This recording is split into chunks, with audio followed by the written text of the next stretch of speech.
Hello दोस्तों, नमस्कार। कैसे हैं आप सभी लोग? उम्मीद करता हूं कि आप लोग भी अपने अपने परिवार के साथ स्वस्थ होंगे।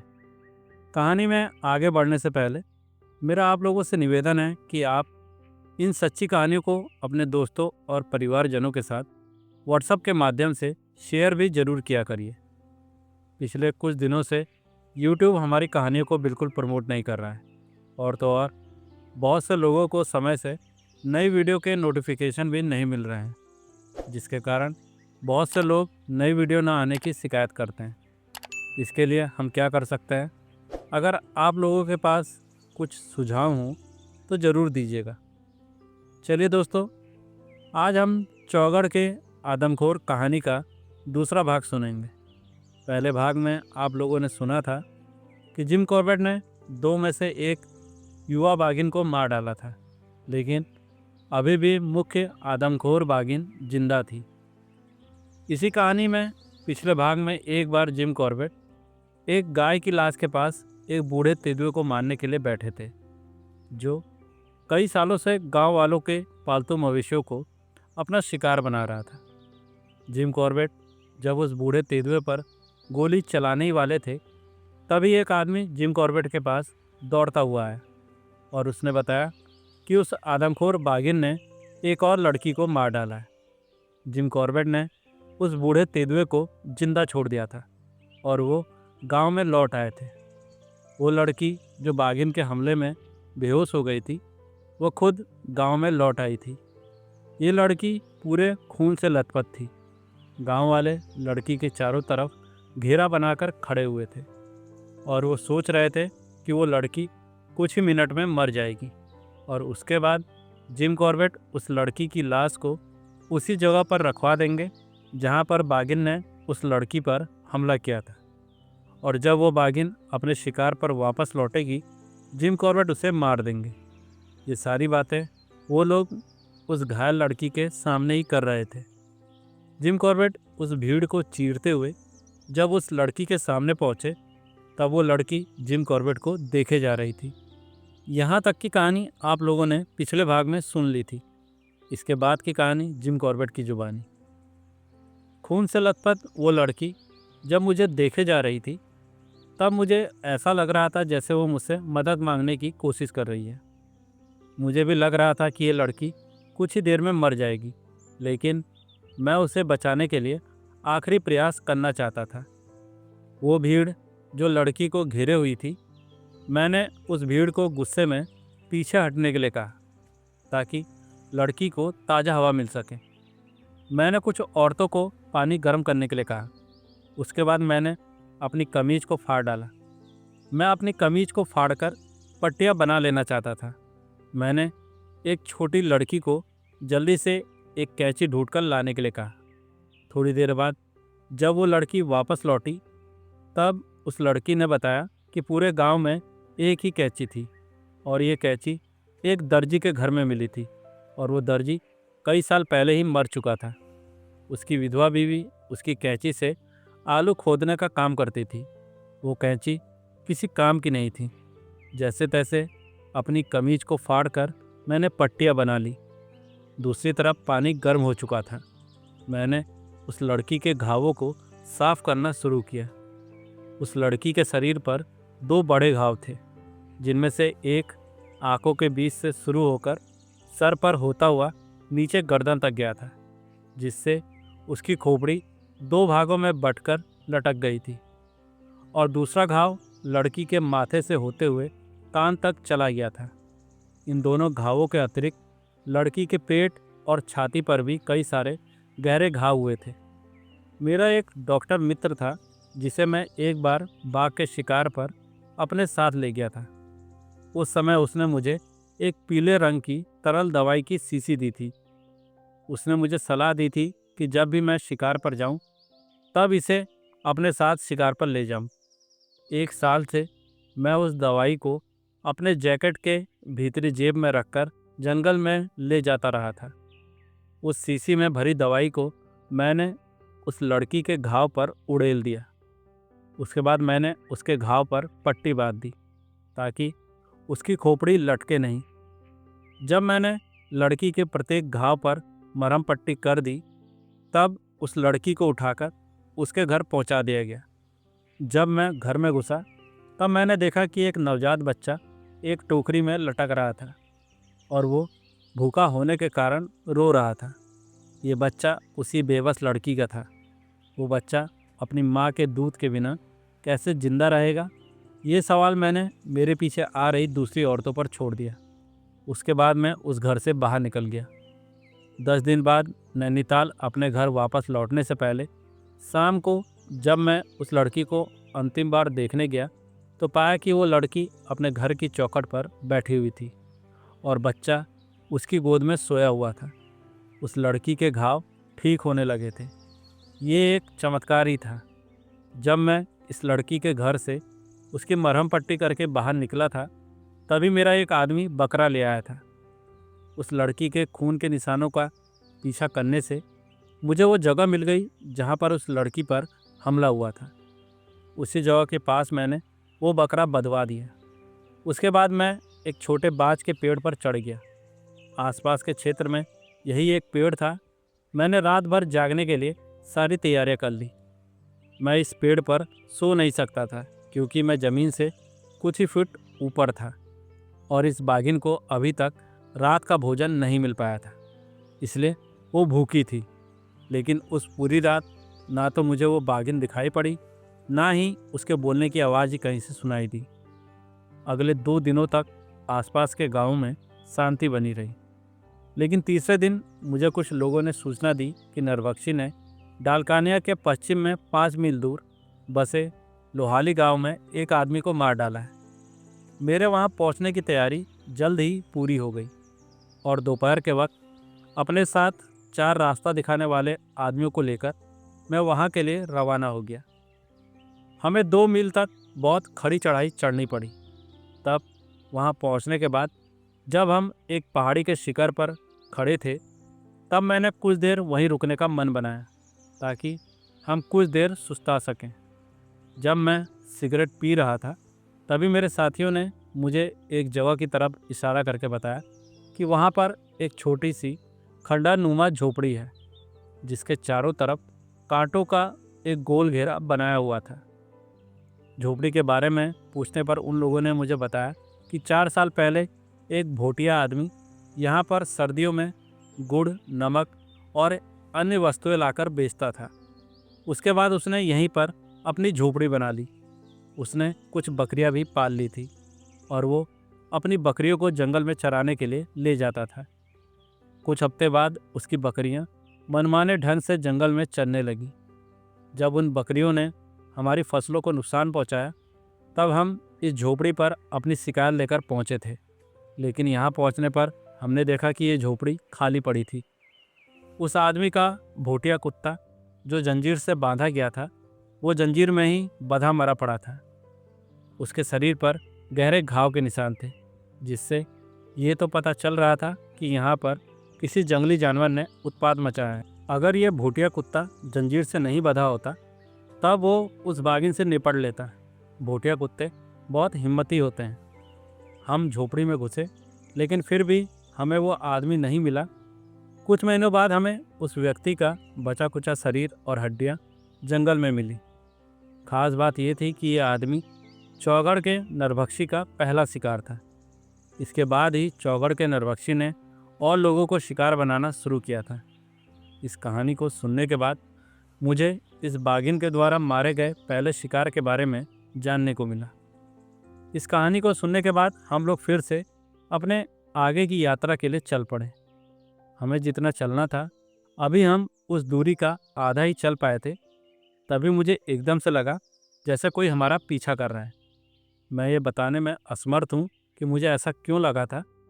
इस पूरे क्षेत्र में एक ही नरबख्शी बाघिन थी और जिस जगह पर हम थे वहाँ से 3 मील की दूरी पर उसने अपने शिकार को मारा था। फिर यहाँ पर उसके सिवा कौन हो सकता है। वो तो अपने मारे गए शिकार को इतनी आसानी से छोड़ने वाली नहीं थी। मेरे दिमाग में ये प्रश्न घूम रहा था। मैंने अपने आदमियों से कहा कि वो यहीं पर बैठे रहें और जब तक मैं वापस ना आऊँ वो यहाँ से हिले तक नहीं। अपने आदमियों को वहाँ बैठाने के बाद मैं पीछे मुड़ा और फिर उसी तरफ जाने लगा जहाँ से हम कुछ देर पहले आए थे। बड़ी सावधानी से मैं धीरे धीरे एक एक कदम आगे बढ़ा रहा था। उसके बाद जहाँ पर हम लोग कुछ देर पहले बैठे हुए थे, मैंने उस जगह का चारों तरफ चक्कर लगाया, लेकिन मुझे उस बागिन के कोई निशान नहीं मिले। मैं फिर से अपने साथियों के पास वापस आ गया।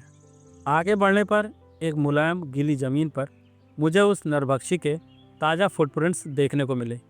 ये फुटप्रिंट्स वापस जंगल में आ रहे थे, जिसे देखकर ऐसा लग रहा था कि बागिन अपने शिकार से दूर जा रही थी, जिसका मतलब था कि बागिन ने हम लोगों को रास्ते में एक बार क्रॉस किया था, जिस वजह से मुझे उसकी उपस्थिति का पता चल गया था। वो हमारे पास से होकर गुजर गई थी, लेकिन उसने हम पर हमला करने की कोशिश नहीं की थी। खैर, मैं लोहाली गांव में आ गया। उस गांव के लोगों ने मुझे दूर से ही आते हुए देख लिया था। वे सभी लोग एक घर के दरवाजे के पास इकट्ठा हो गए थे। मुझे अपनी तरफ आता देख उस भीड़ में से कुछ लोग अलग होकर मुझसे मिलने के लिए आगे बढ़े। उनमें से एक बूढ़ा आदमी मेरे पैर छूने के लिए नीचे झुका। वो बहुत ज़ोर ज़ोर से रो रहा था और वो अपनी लड़की की जान बचाने के लिए मुझसे मिन्नतें कर रहा था। उसकी कहानी जितनी छोटी थी उतनी ही ज़्यादा करुण थी। उसकी विधवा लड़की, जो इस दुनिया में उसकी एकमात्र संबंधी बची थी, लगभग 10 बजे दोपहर का खाना बनाने के लिए सूखी लकड़ियां बीनने के लिए गई हुई थी। उस घाटी से होकर एक छोटा सा नाला बहता था और गांव से नाले के दूसरी तरफ एक तीखी ढलान वाला पहाड़ था। उस पहाड़ के ढलान में कुछ खेत बने हुए थे। वो लड़की उसी जगह पर लकड़ियां बीन रही थी। तभी उसके साथ वहां गई औरतों ने उसके चिल्लाने की आवाज़ सुनी। लड़की के तरफ भागने पर उन औरतों ने देखा कि एक बाघ झाड़ियों में घुस रहा है। ये औरतें दौड़ते हुए गांव में वापस आई और उन्होंने हल्ला मचा दिया। गांव के लोग इतना डरे हुए थे कि उन लोगों ने लड़की को बचाने का कोई प्रयास नहीं किया। उसके बाद ये खबर मुझ तक पहुंचाने के लिए 4 आदमियों को मेरे पास भेजा गया था, लेकिन मुझ तक आते आते ये खबर बदल गई थी। मेरे पास ये खबर पहुंची थी कि बाघ ने एक आदमी को मार डाला है, जबकि इस बार भी पीड़ित एक महिला ही थी। इस घटना के बीतने के आधे घंटे बाद ही वो घायल लड़की रेंगते रेंगते अपने घर पहुंच गई थी। उस लड़की का कहना था कि उसने उस बाघिन को उस समय देखा था जब वो उस पर कूदने ही वाली थी, जिसके कारण उसे भागने का मौका ही नहीं मिला। और जब वो पहाड़ी से नीचे कूदी, तब हवा में ही उस बाघ ने उसे दबोच लिया। इसके बाद वो दोनों पहाड़ी पर से नीचे गिर गए थे। इसके बाद क्या हुआ, उस लड़की को कुछ याद नहीं था। जब उसे होश आया तब उसने पाया कि वो एक नाले के पास पड़ी हुई थी।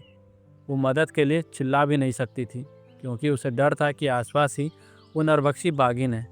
इसलिए वो किसी तरह लड़खड़ाते हुए अपने घर वापस आ गई थी। इस बार भी मेरे सामने बहुत बुरी तरीके से घायल लड़की पड़ी हुई थी। इस लड़की के चेहरे, गर्दन और शरीर के अन्य भागों में बहुत गहरे घाव हुए थे। मैंने अपने कोट में रखी गई उस दवाई को पहले ही दूसरी लड़की पर खर्च कर दिया था। फिर भी मैंने इस लड़की के घाव को साफ करवाया और उस लड़की के घावों को पोटेशियम परमैंगनेट से धो डाला। उसके बाद मैंने उस लड़की की मरहम पट्टी की। मैं जितना कुछ कर सकता था मैंने उतना किया था। अब सब कुछ भगवान के हवाले था।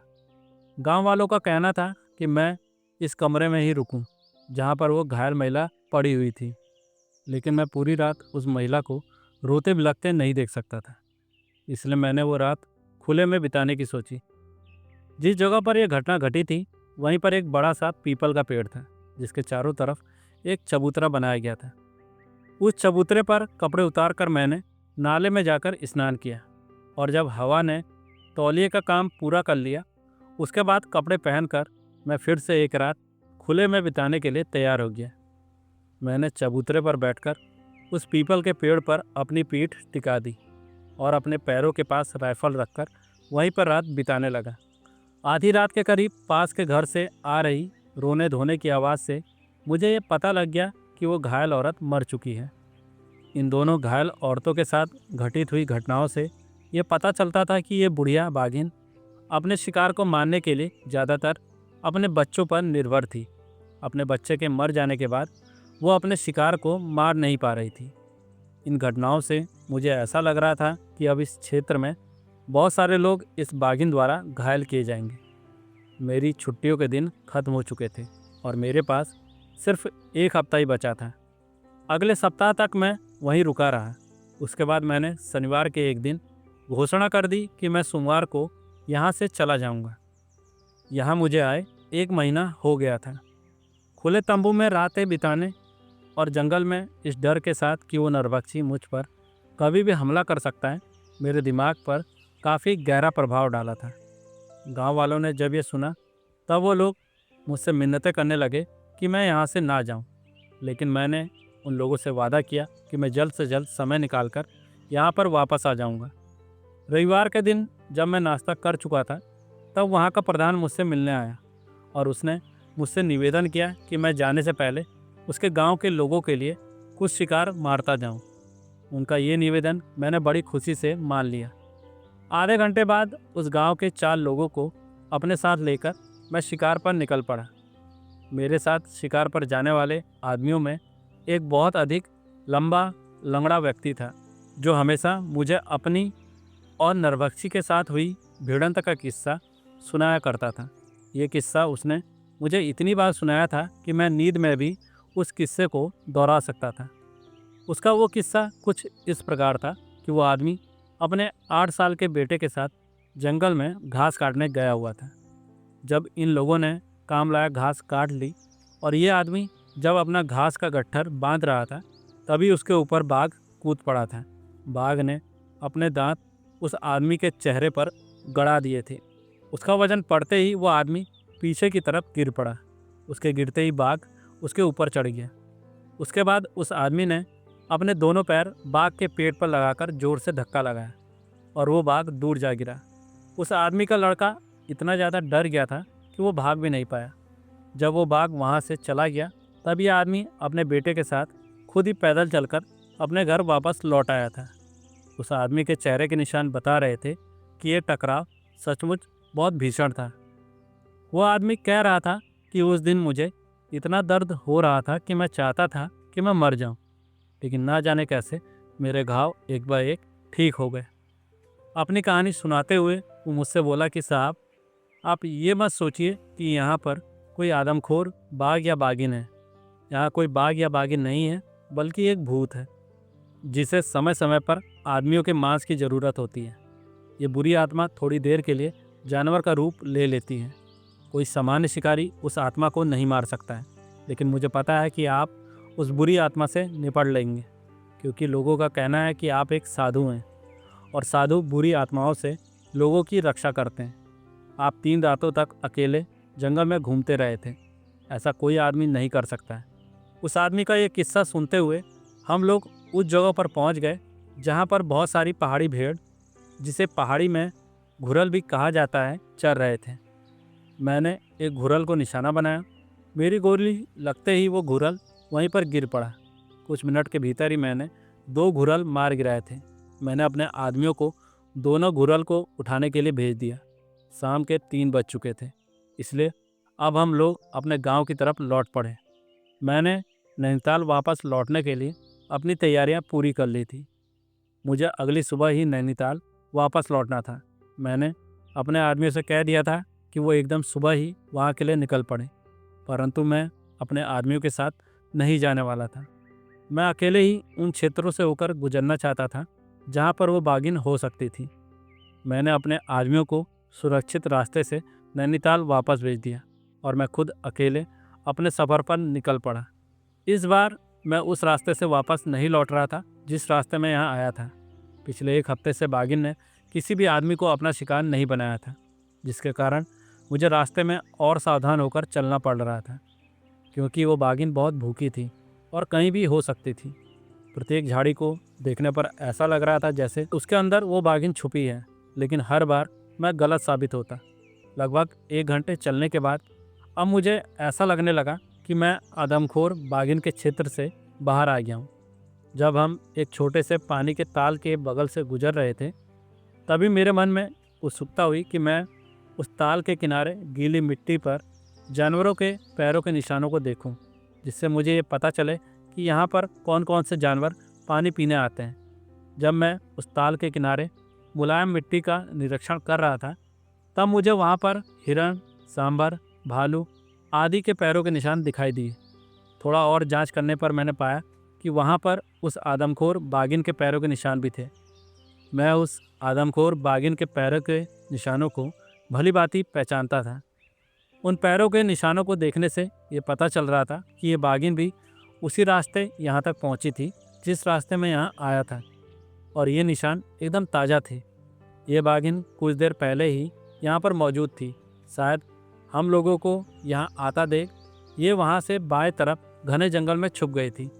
पूरे रास्ते मैं अपने पीछे की तरफ बड़ी सावधानी से ये देखते हुए आया था कि वो बाघिन पीछे से हमला ना करे, लेकिन अगर मैंने उतना ही ध्यान अपने सामने की तरफ दिया होता तब शायद मैं उस बाघिन को पहले ही देख चुका होता। एक बहुत शानदार मौका मेरे हाथों से निकल गया था। बाघिन ने मुझे देख लिया था, नहीं तो वो ताल को पार करके हड़बड़ी में घने जंगल में नहीं भागती, जैसा कि मुझे उसके फुटप्रिंट्स को देखने से पता चल रहा था। मुझे वहाँ आता देख बाघिन को भी यूँ लगा होगा कि मैं यहाँ पर पानी पीने के लिए आ रहा हूँ, जैसा कि उसने भी किया था। अभी तक की मेरी सारी गतिविधियाँ स्वाभाविक ही रही थी और मैं चाहता था कि आगे की गतिविधियाँ भी मेरी स्वाभाविक ही रहें। बाघिन को ये ना पता चलने दिया जाए कि मुझे उसकी उपस्थिति का पता है। बाघिन को ये भी पता था कि मैं यहाँ पर अकेला हूँ और हो सकता है कि वो मुझे अपना शिकार समझ रही होगी। मैं अपने घुटनों के बल बैठ गया। उसके बाद मैं 2-3 बार खांसा और ताल से पानी पीने की नौटंकी करने लगा। उसके बाद मैं उठकर खड़ा हुआ और धीरे धीरे चलने लगा। मैंने जगह जगह से सूखी लकड़ियाँ भी बीनना शुरू कर दिया ताकि बाघिन को ऐसा लगे कि मैं कोई गांव का आम इंसान हूँ। उसके बाद मैं एक चट्टान की जड़ पर पहुँच गया। यहाँ मैंने एक छोटी सी आग जलाई और चट्टान पर पीठ टिकाकर सिगरेट जला ली।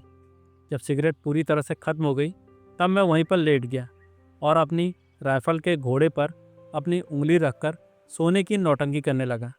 मेरे पीछे की तरफ जो चट्टान थी वो इतनी तीखी ढलान वाली थी कि उस पर कोई भी जानवर नहीं टिक सकता था, इसलिए मुझे अपने सामने की तरफ ही नज़र रखनी थी। इस बीच अभी तक मुझे कुछ भी सुनाई और दिखाई नहीं पड़ा था, लेकिन फिर भी मुझे यकीन था कि वो बाघिन मुझ पर अपनी नज़र रखे हुए है। मैंने अपने सर पर जो टोप पहना हुआ था उसकी छाया में मेरी आंखें छुपी हुई थी, जिससे बाघिन को ये नहीं पता चल पाता कि मेरी आंखें खुली हैं या बंद। मैं अपने सामने की ज़मीन का एक एक इंच अपनी आंखों से तलाश रहा था। उस समय वहाँ पर हल्की हवा भी नहीं चल रही थी और ना ही कोई पशु पक्षी की आवाज़ वहाँ सुनाई दे रही थी। इसी जगह के पास में वो बिंदु था जहाँ पर मुझे अपने आदमियों से मिलना था। क्योंकि मैं शॉर्टकट रास्ते से यहाँ पहुँच गया था, इसलिए अभी भी मेरे आदमी को यहाँ तक पहुँचने में आधे घंटे का समय था। मैं चाहता था कि मेरे आदमियों के यहाँ पहुँचने से पहले ये बाघिन मुझ पर हमला करने की कोशिश करें, लेकिन ऐसा हुआ नहीं। लगभग आधे घंटे के अंतराल के बाद मुझे अपने आदमियों के द्वारा गुनगुनाए जा रहे गीतों की आवाज़ सुनाई पड़ी। धीरे धीरे ये आवाज़ और तेज़ हो गई और अंततः मुझे मेरे आदमी दिखाई देने लगे। मैंने अपनी पोजीशन छोड़ दी और मैं अपने आदमियों से जा मिला।